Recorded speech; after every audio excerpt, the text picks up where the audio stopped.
Al-Jabar Ciledug.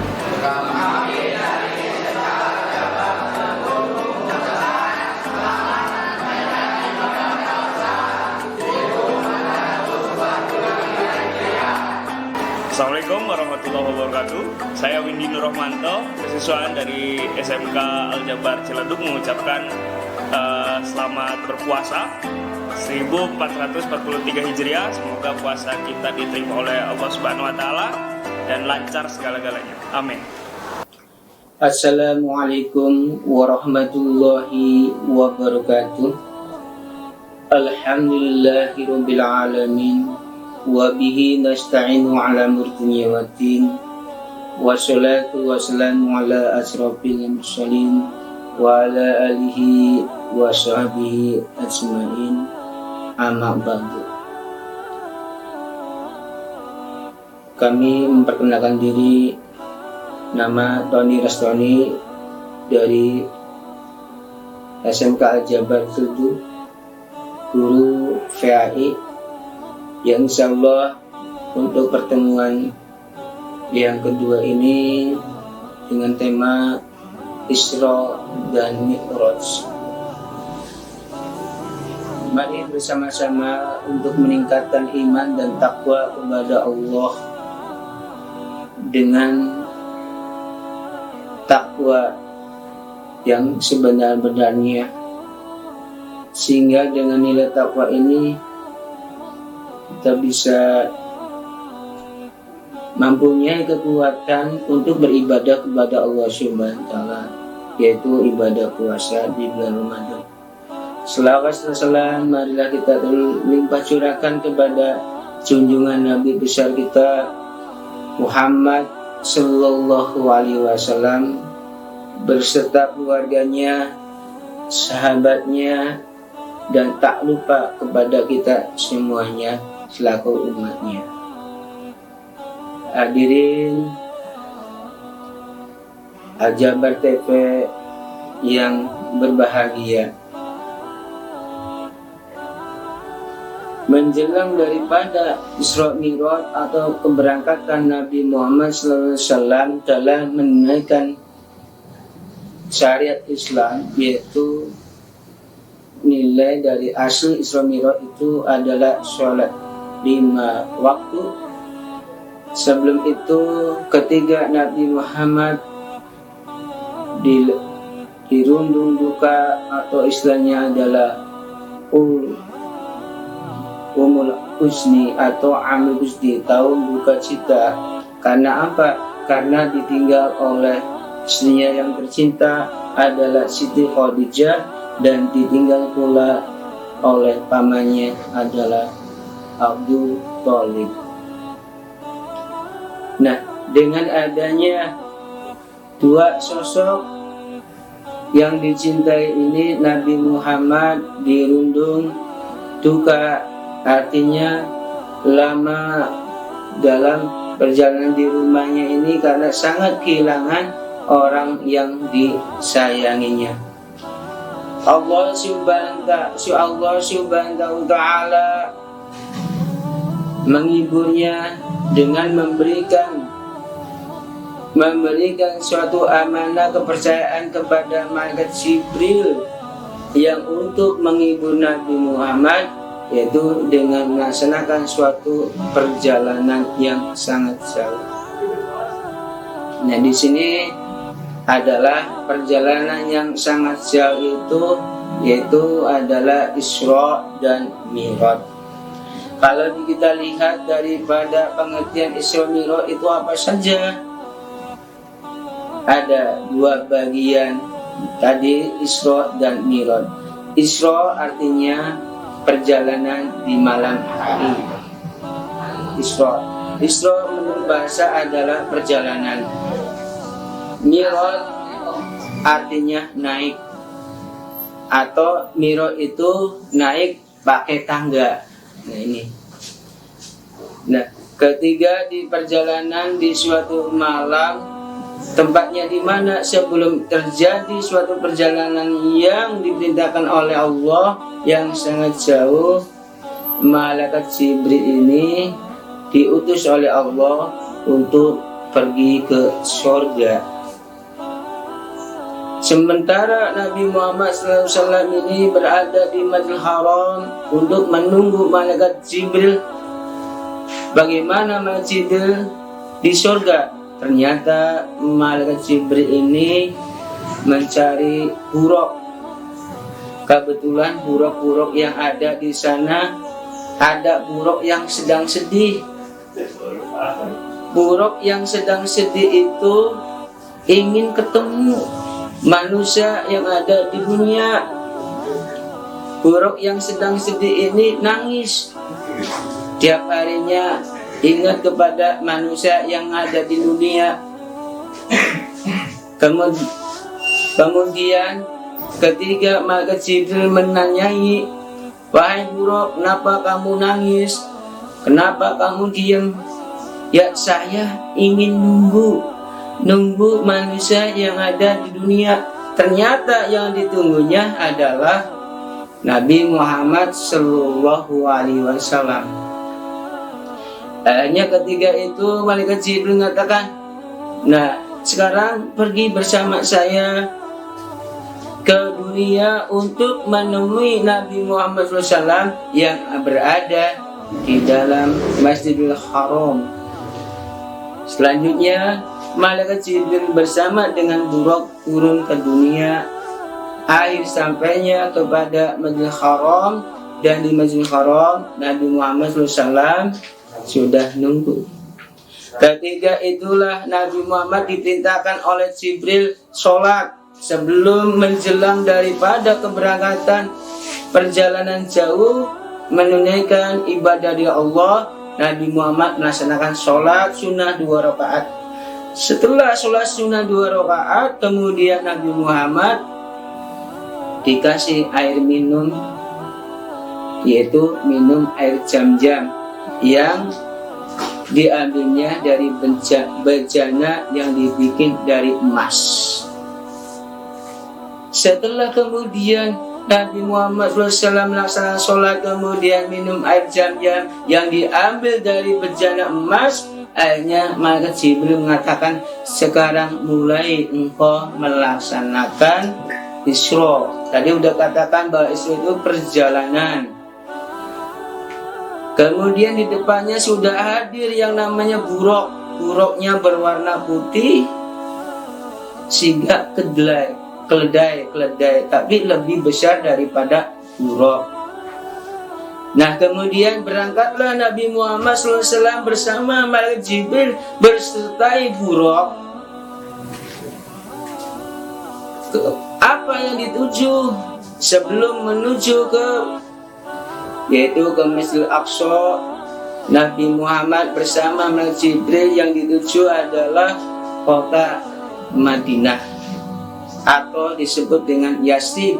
Kota ini yang jadi merupakan nanti sebagai hijrah Nabi Muhammad SAW di kota Yasrib. Di Yasrib ini Nabi Muhammad melaksanakan,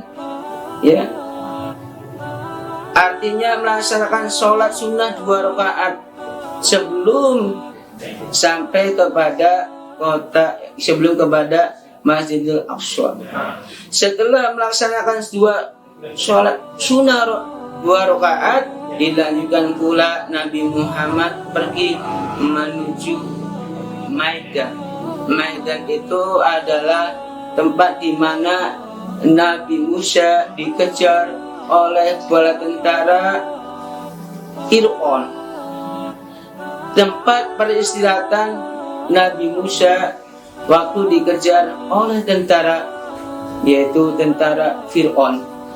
Setelah di Maidan juga sama, Nabi Muhammad melaksanakan sholat sunnah 2 rakaat.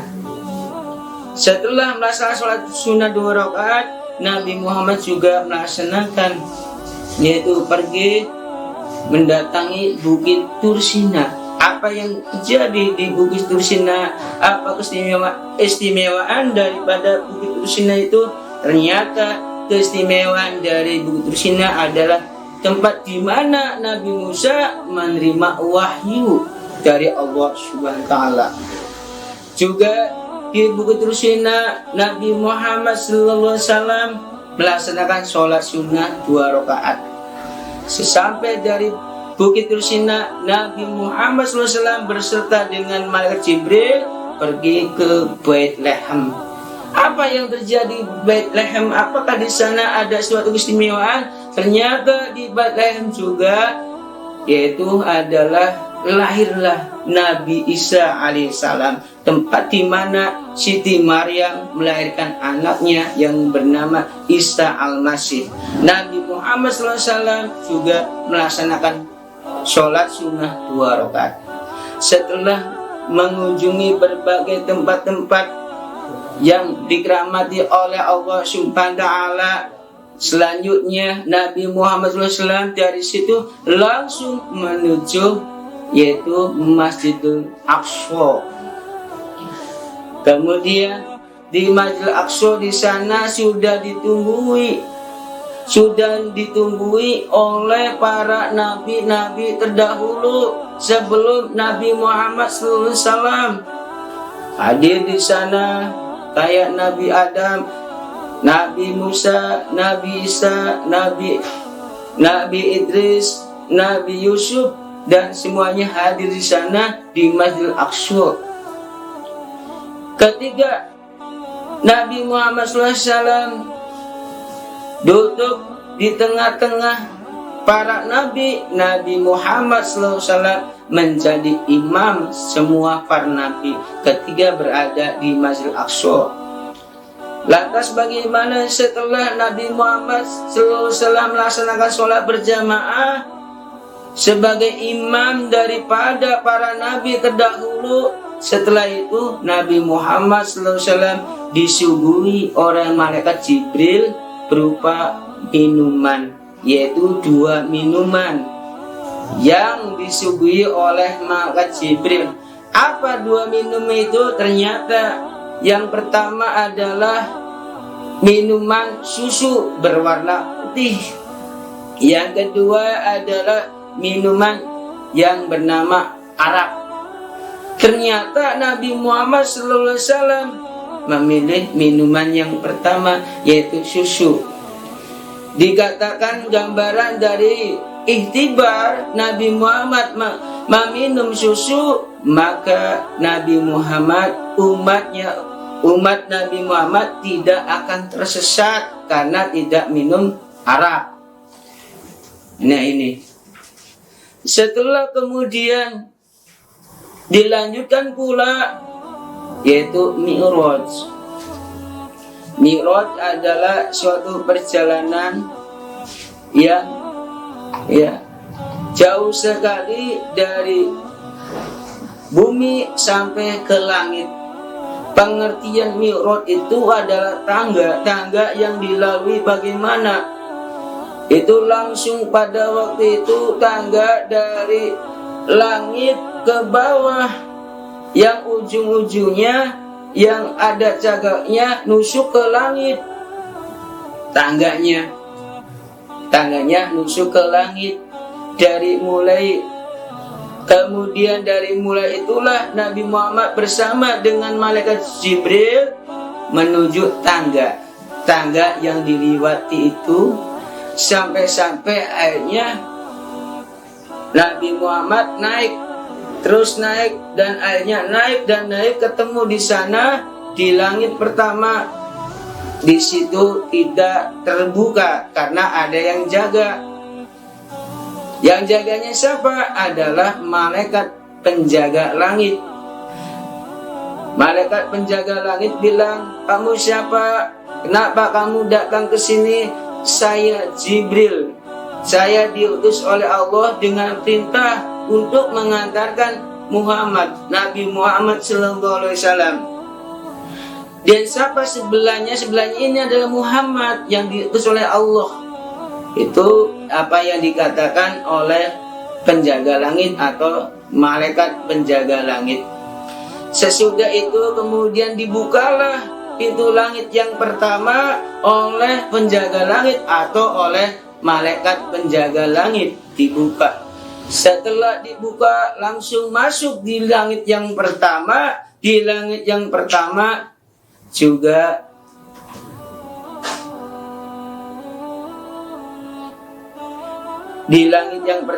juga bertemu, yaitu dengan nabi-nabi terdahulu. Yang pertama adalah dengan Nabi Adam. Nabi Adam memberikan suatu senyuman hangat kepada Nabi Muhammad SAW dengan kata-kata yang mengindahkan. Kata Nabi Muhammad, Assalamualaikum, Waalaikumsalam. Kemudian selanjutnya diteruskan lagi bersama dengan malaikat Jibril menuju ke langit yang kedua. Di langit yang kedua bertemu dengan Nabi Isa. Nabi Isa memberikan doa, memberikan keenakan kepada Nabi Muhammad SAW dengan kalimat-kalimat yang baik. Sesudah sampai kepada langit yang kedua, akhirnya menuju langit yang ketiga dengan bertemu di sana dengan ada Nabi Yusuf dan Nabi Idris. Sebaliknya setelah bertemu dengan Nabi Yusuf dan Nabi Idris, kembali kepada diteruskan perjalanan yang luar biasa menuju langit yang keempat. Menuju langit yang keempat bertemu juga dengan nabi-nabi yang terdahulu, yaitu ada Nabi Musa alaihissalam. Ini kemudian selanjutnya telah bertemu dengan Nabi Musa di langit yang keenam, itu bertemu dengan Nabi Ibrahim, di mana di langit yang keenam ini adalah merupakan di situ Baitul Makmur, namanya Baitul Makmur. Nabi Ibrahim alaihissalam itu sedang menyandarkan punggungnya di Baitul Makmur. Di dalam Baitul Makmur itu dihadiri oleh 70.000 para malaikat yang sehari-harinya melaksanakan sholat dan berzikir. Nah ini selanjutnya dilanjutkan kepada langit yang ketujuh. Di langit yang ketujuh Jibril tidak mengantarkannya. Karena apa? Kalau Jibril mengantarkan ke langit yang ketujuh, maka Jibril akan hancur.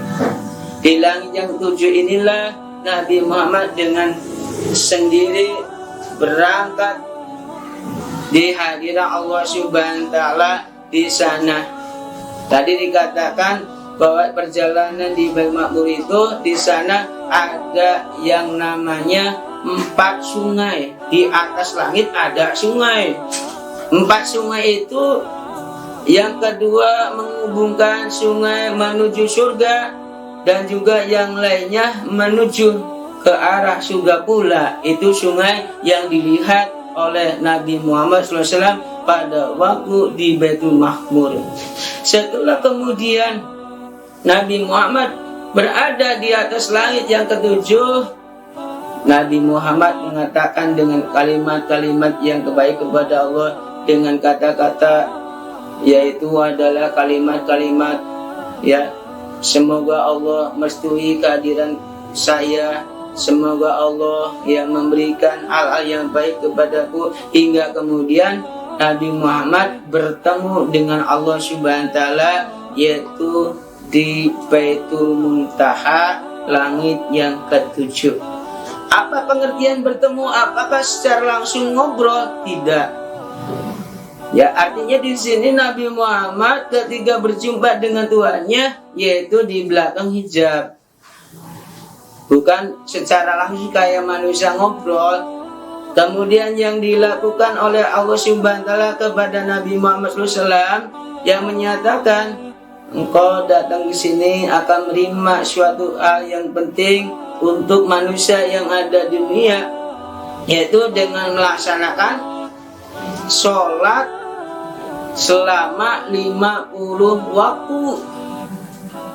Artinya bukan 50 rakaat, 50 waktu. Ya, Nabi Muhammad SAW setelah mendapatkan wahyu, yaitu berupa sholat 5 waktu itu, Nabi Muhammad nurut dan mau, dan akhirnya turun ke bumi, turun ke langit yang ke-6. Nabi Muhammad Ditanya oleh Nabi Musa, "Wahai Muhammad, engkau dapat oleh-oleh apa dari Tuhanmu?" "Saya dapat sholat 50 waktu." Nabi Musa mengatakan, umatmu nggak kuat. Umatku tidak akan tahan lama kalau sekiranya engkau dan umatmu melaksanakan sholat 50 waktu, nggak akan kuat. Sudah, minta kebijakan kepada Allah Subhanahu wa Ta'ala, minta keringanan kepada Allah Subhanahu wa Ta'ala untuk supaya dipersingkat waktunya. Akhirnya balik lagi kepada di hadapan Allah, ternyata dapat yaitu yang tadinya 50 waktu dapat 45 waktu, cuma dikurangi 5. Setelah mendapat 45 waktu juga turun ke langit yang 6, ditanya kembali oleh Nabi Musa, engkau dapat berapa lagi? 45 waktu. Wahai Rasul, umat kamu tidak akan sanggup. Kayaknya bolak-balik antara percakapan Nabi Muhammad dan Nabi Musa, hingga kemudian keduanya bercakap. Akhirnya Allah memberikan suatu kebijakan, yang tadinya 50 waktu, yang tadinya 45 waktu, menjadi 5 waktu. Sholat dalam sehari semalam. 5 waktu dalam sehari semalam ini berupa sholat zuhur, sholat asar, sholat maghrib, dan sholat isya dan subuh. Nah, ini adalah oleh-oleh hasil daripada perjalanan Nabi Muhammad SAW dari yaitu perjalanan yang panjang, yang yaitu Isra dan Mi'raj. Sesuai dengan firman Allah Subhanahu wa Ta'ala dalam surah Al-Isra ayat 1 yang menyatakan, Bismillahirrahmanirrahim. Subhanalladzi asra bihabdi lailan minal masjidil haram illal masjidil aqsa alladzi barakna haulahu linuriyahu min ayatina wa huwas samiul basir.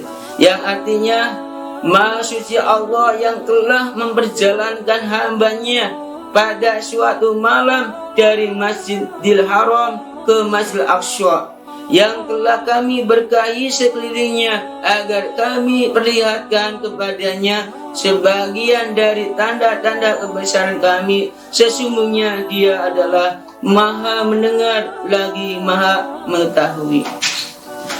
Itu saja yang disampaikan pada pertemuan kali ini. Insya Allah di lain berikutnya akan dilanjutkan pula yang masih judulnya yaitu Isra dan Mi'raj. Terima kasih atas perhatiannya. Akhir kalam. Assalamualaikum warahmatullahi wabarakatuh.